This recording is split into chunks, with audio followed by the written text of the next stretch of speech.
You know, when I went to the Senate a number of years ago, the president of the Farm Bureau at the time told me it'd be a good idea for you to be on the Agriculture Committee, and I did that and been on it over the years. It doesn't make me an expert, but I have learned a lot about the bureaucracy. And you may have heard about the federal bureaucrat who one time said to a farmer, he said, "Your methods are just too old-fashioned, just too old-fashioned." I wouldn't be surprised if this tree, Mark Haney, gives you less than 20 pounds of apples.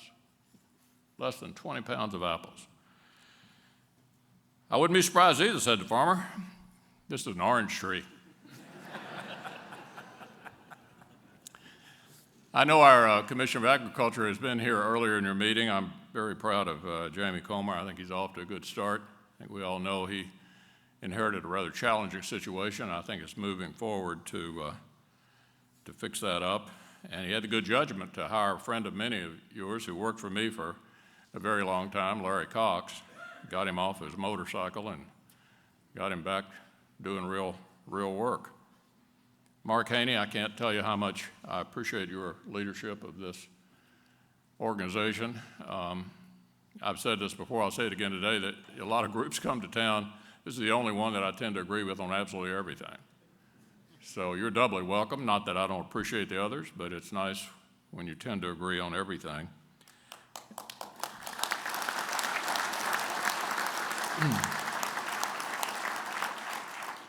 And Eddie Melton and Fritz Gieske and David Beck, we appreciate all you do for this fabulous organization. And, you know, as I think back over my career, as all of you know, I didn't grow up on a farm, I grew up in the city. But I've had no better friendships and no stronger support, actually, anywhere as I've had in rural America and rural Kentucky. You know, when I've been fortunate enough to have gone through a few races, and some of them were large margins and some of them weren't. But except for the first time out, my strength, the smaller the town, the better I do. And I'm deeply grateful for the support I've had in rural Kentucky for these many years, and I'll never forget it.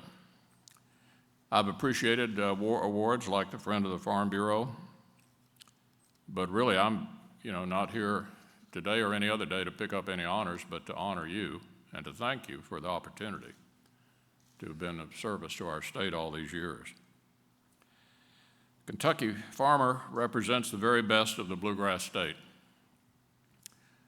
A life in agriculture is a life of responsibility. You get up early, you work hard, and you work hard until the day is done. It's a simple, honest way of life that breeds industry and, very importantly, personal responsibility.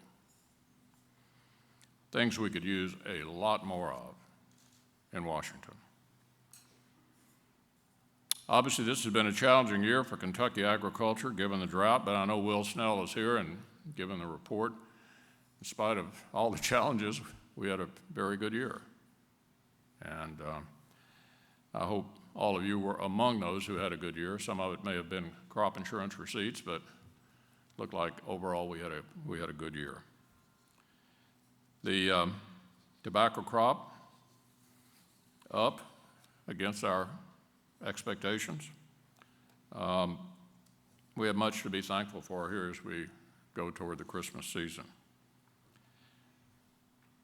In Washington, I must say this has been an extremely frustrating period. Not just because of the election, obviously I would love to have had a new president to work with, but because what we need to do to save this country is so obvious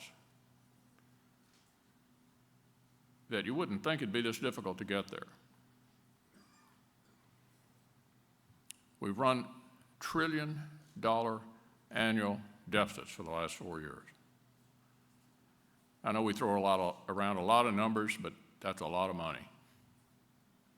If you think of our cumulative national debt, it's over $16 trillion. Now let's put that in context. That's as big as the United States economy. So we now have a debt the size of our economy. So let's put that figure in context. That looks a lot like Greece. Not some other day, but right now. Now, obviously, we're in a lot better shape than Greece, but our balance sheet is a mess.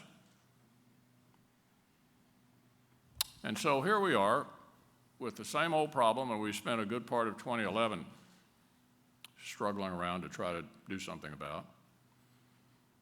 And after the American people spoke, we've got a status quo government. We've got the same government now we had in 2011. For all of the unhappiness, you've seen the poll data on how people feel about Congress, about a 10% approval rating. I'm not in that 10%. I'm in the 90% who don't approve. It's kind of amazing, really, that the president was able to get reelected given what a terrible job he did. But I have to salute him and say, congratulations, you ran a great race, but I don't think his victory had anything to do with his performance. And so here we are, looking at another $1 trillion deficit. He'll be back asking us to increase the debt ceiling in a couple of months. It'll probably end up being bigger than our economy by then. So you're wondering what to do. Well, let me tell you what past presidents and Congresses that were not controlled by one party have done. I know your first reaction is when you say, oh, gee, we've got divided government again, is that nothing's going to happen. But if you look back at the last quarter of a century, 4 of the biggest and most significant accomplishments of the last quarter century occurred in a time of divided government. I'm going to give you 4 examples. Ronald Reagan and Tip O'Neill, a Republican president and a Democratic speaker, came together to save Social Security for another quarter century by adjusting the age, because, of course, America's demographics are changing. We're all wonderfully enough living longer. We like that. They didn't do it overnight, but over a period of time, gradually ticking up. Ronald Reagan and Tip O'Neill did the last comprehensive tax reform. We need to do it again. The tax code is a total mess. Bill Clinton and a Republican Congress did welfare reform, one of the most significant pieces of social legislation in modern times. And Bill Clinton, with a little urging from a Republican Congress, actually had 3 balanced budgets the last 3 years of his second term. So you see, divided government doesn't necessarily mean nothing happens, but there's an indispensable player in every one of these episodes. And I think the best way to think about it is this. There's only one person in America out of 307 million Americans who can sign something into law. Just one. And only one person in the country can deliver the members of his political party to support a deal that he makes, and that's the President of the United States. Now, after the 2010 election, when the American people took a look at the Clinton administration for the first 2 years, the Obama administration for the first 2 years, they issued a national restraining order. They said that, we don't like what we saw, and so we want to stop it. And the first experience I had with the president after the 2010 election was actually pretty promising. I got a call from the vice president one day, and he said the president would like for us to see if we can work out a deal under which we can extend the current tax rates. Obviously, that was music to my ears because I had supported the original Bush tax cuts. They're still called Bush tax cuts. That was 10 years ago. I had enthusiastically supported the original Bush tax cuts, and was obviously interested in seeing them extended for another 2 years. That they expire, by the way, this month. The top item on my agenda is something I hope many of you have taken advantage of over the last 2 years, and if you haven't, you've got about 3 weeks left to do it. What I wanted more than anything else out of that negotiation to extend the current tax rates for 2 years was a death tax that was not confiscatory. And I was able to get, in return for giving them, the Democrats, something they wanted, a death tax rate at 35% with a $5 million per person exemption. Now, the good news is you don't have to pass away to use the exemption. I hope you all already know that. You can't use it twice, but you can use it while you're still alive. And I know that many people in Kentucky agriculture and many small business people who are lucky enough to have members of the family who want to continue what you have built have been using this the last 2 years. The reason I bring it up is not necessarily to pat myself on the back for having gotten it done, but to tell you I'm not sure we can do it again. And if you haven't taken advantage of this yet, you've got 3 weeks for sure that it's still going to be available. Now, we're going to try hard to extend this if it were up to me, we wouldn't have a death tax at all. I think it is the federal government's final outrage that you have to visit the IRS and the undertaker on the same day.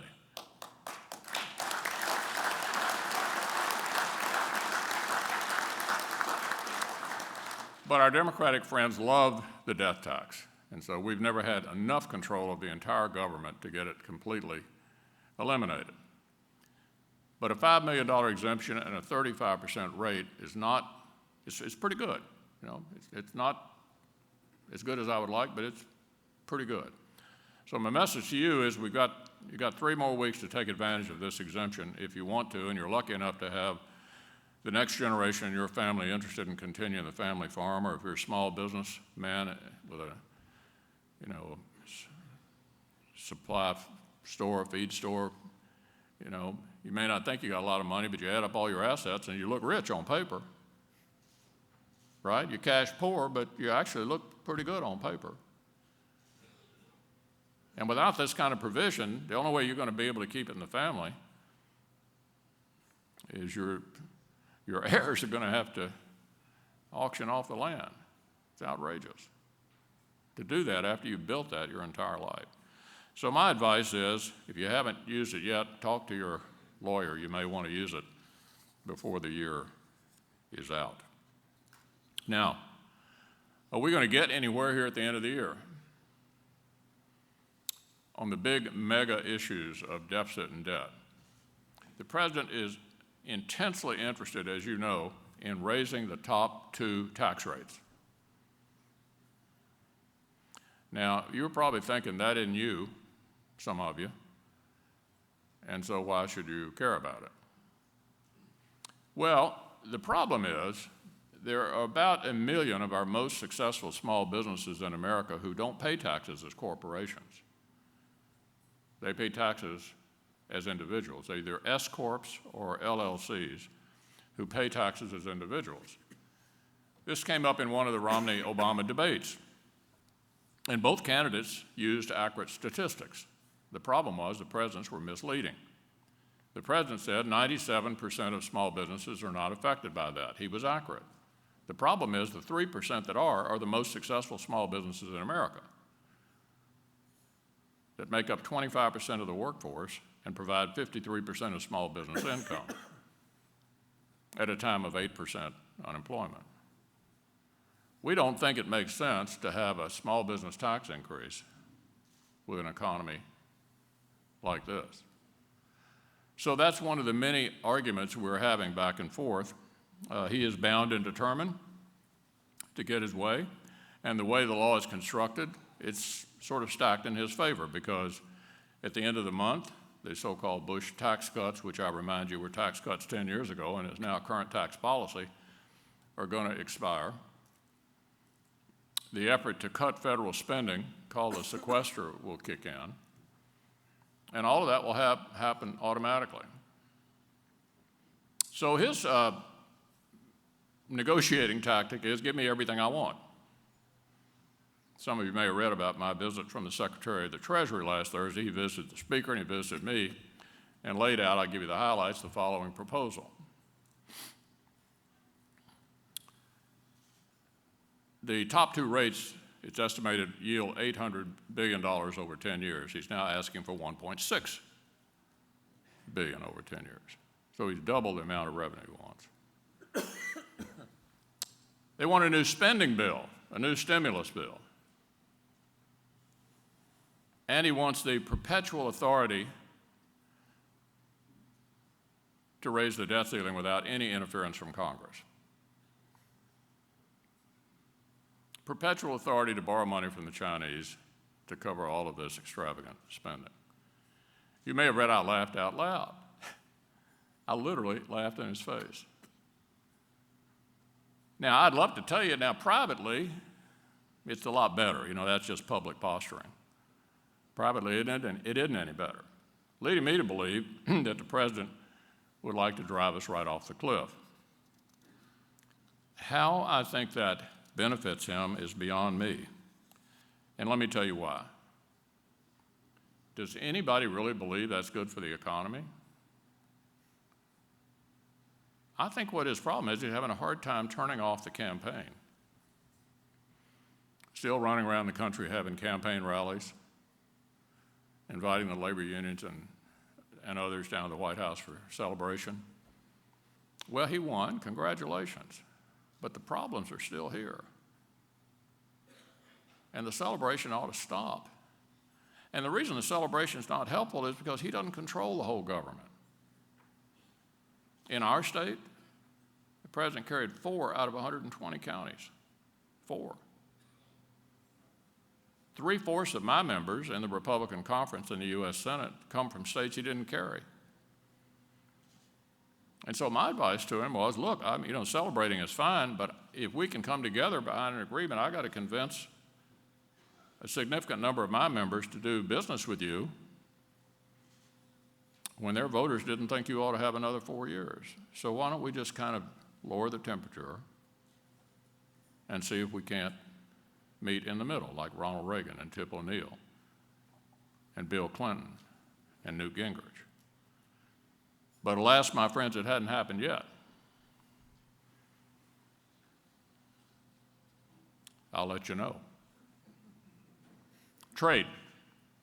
I've been a vigorous advocate of free trade agreements throughout my time in the Senate. I believe trade is a winner for America, not in every segment.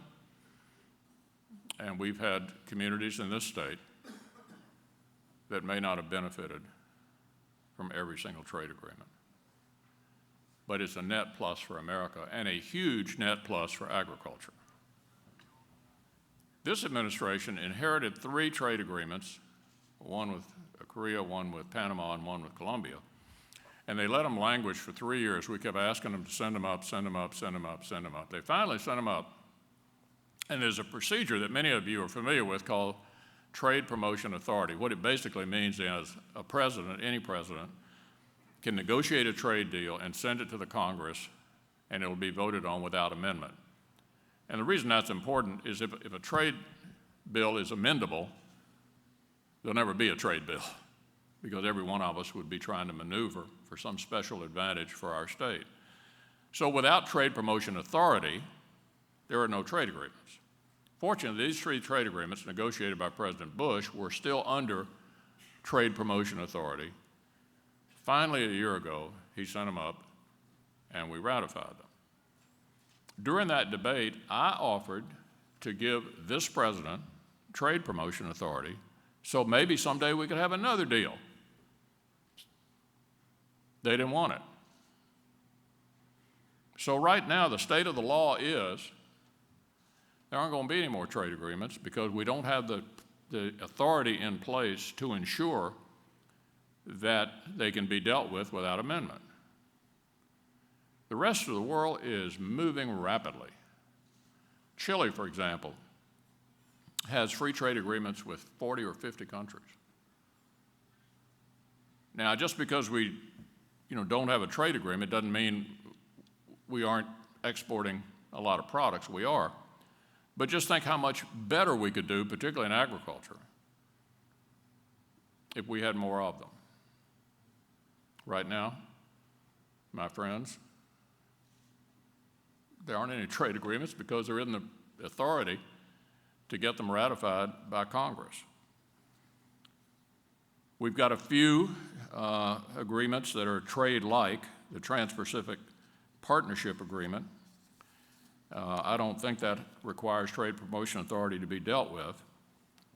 We just passed a Russia agreement of some sort that may or may not be beneficial to agriculture. But we need to get back in the game on trade. Agriculture could do even better. It's already doing great, but it could do even better if we had more trade agreements. The Department of Labor, some of you know my wife, who was the Secretary of Labor during the Bush administration. To put it mildly, there's been a dramatic change in the approach of the Department of Labor under this administration. You all have experienced a good bit of it. Now, fortunately, they backed down on the proposal that would have prevented you from having your kids do chores on Saturday. But the absurdity of some of these suggestions continues to boggle the mind. These dust proposals, wetlands proposals. I don't know where they find these people they put in these jobs. Actually, I do. I do know where they find them. A lot of these people at EPA and at DOL used to be in the environmental movement. And now they have a government job. And many of you have met them. It's been a lot of fun, right? So, let me sum it up. The president won the election, congratulations, but he doesn't control the entire government. The explosion of government in 2009 and 2010 that included a $1 trillion stimulus, the takeover of American health care, the nationalization of the student loan business, and the hiring of 150,000 new bureaucrats is over. We have blocking power, but we don't have the power to initiate. I would love to see the president move to the political center. Ronald Reagan did it. Bill Clinton did it. Every successful president in the modern era has moved to the political center. The biggest threat to the future of our country is deficit and debt. And the best way to think about it is to look at it this way. Of what we spend every year, which is way, way too much, we only vote on 40% of it. Let me say that again. Of what we spend every year, we only vote on 40% of it. 60% of it is interest on the national debt and very, very popular entitlement programs. Now, entitlement is a way of avoiding mentioning the actual programs because they're really popular. We're talking about Social Security, we're talking about Medicare, and we're talking about Medicaid. Regretfully, all three of those programs are heading into the tank. So you're saying, I'm on Social Security, or I'm getting close to being on Social Security and or Medicaid. Are you talking about me? And I said, no, we're not talking about you. We're talking about your children and your grandchildren. And whether the programs are going to be here at all for them. You're fine. If you're near retirement, we're not talking about you. But I don't think people who are older are that selfish that they don't care about their kids. And there's an issue of generational equity here. Don't we have a responsibility as older people to look out for those we've left behind? Don't we have a responsibility to make sure that they have the same kind of America that our parents left behind for us? I think the answer is yes. We have that responsibility. And divided government would be the best opportunity to do something that is difficult to explain, because you have to explain to people who we're talking about and who we aren't. This is all about the children and grandchildren of today's America. What has to be done? Well, wonderfully, thanks to the great American health care we have, we're living longer and longer and longer. And I don't know about you, but I like that. I don't have any complaint about that at all. In the 1930s, when Social Security came in, the average American lived to be 61. Actually, if you think about it, the government made a heck of a profit for quite a while. Medicare was set at 65. This year, the average, this is average now, average, male will live to be 79 and the average female will live to be 81, and that is wonderful news. But there are a lot fewer children and grandchildren of the baby boomers than there are baby boomers. So you've got more and more people receiving. And even though we all wish there was some trust fund somewhere, what really happens is the Social Security taxes and the Medicare taxes that we pay go right back out.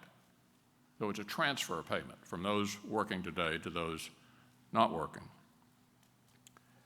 In order to save our country for our children and grandchildren, we don't have to do anything particularly drastic. You just change the programs to meet the demographics of the country. The demographics of the country tomorrow, so that the programs are still there for them. The trustees of the Medicare system appointed by President Obama say that Medicare has got about 10 years to go before it completely tanks. So no action is not an option. And the reason I bring this up is because I know all of you are concerned not only about whether things like the death tax keep you from getting your family farm down to the next generation, but also what kind of America are we going to leave behind for our kids and our grandkids? And unless we fix this problem, we're going to look like Greece or Spain or Italy. It's inevitable. As the president often likes to say, it's the math. So, the reason I bring up the mega issue confronting the country is we have been trying to get the president to come together with us and make long-term adjustments to these programs so that they will still be there for the next generation. And so far, at least, Ronald Reagan and Bill Clinton haven't showed up. And I'm basically an optimistic person, and I hope it happens. But in addition to these short-term issues we have, which is what are the tax rates going to be next year, both on the death tax and individual rates, is the sequester going to happen or not happen, not unimportant issues. But you can solve all that and still not have the kind of America we want to leave behind for the next generation. And so when you see us struggling and you're probably wondering, can't these people ever get along? My God, all they do is argue with each other. The reason we're having an argument is because I and my members of my party want to save America for the next generation. We don't want to keep kicking the can down the road. And we know he won the election, that's fine, but the problem's still there. And maybe he'll have an epiphany here somewhere along the way, and we'll be able to come together. On an optimistic note, this is a great, great country. It is very resilient. It has absorbed a lot of body blows over the years, sometimes in wars, sometimes in terrorist attacks, and sometimes we've done it to ourselves. But this is an extraordinary country. And I'll be darned if we're going to let it fail. We're not going to let it fail. Somehow, some way, we're going to get this country fixed. Sometimes it seems like it's taken longer than it should. But every single really major crisis we've had, from the Revolution to the Civil War to World War I and II and the terrorist attack on 9/11, somehow we've always pulled ourselves together and done what was needed. And we'll do it this time. And for the opportunity to represent you all in the greatest state in the nation and the opportunity to be in the middle of these very, very significant debates, I want to thank all of you from the bottom of my heart. Thanks so much.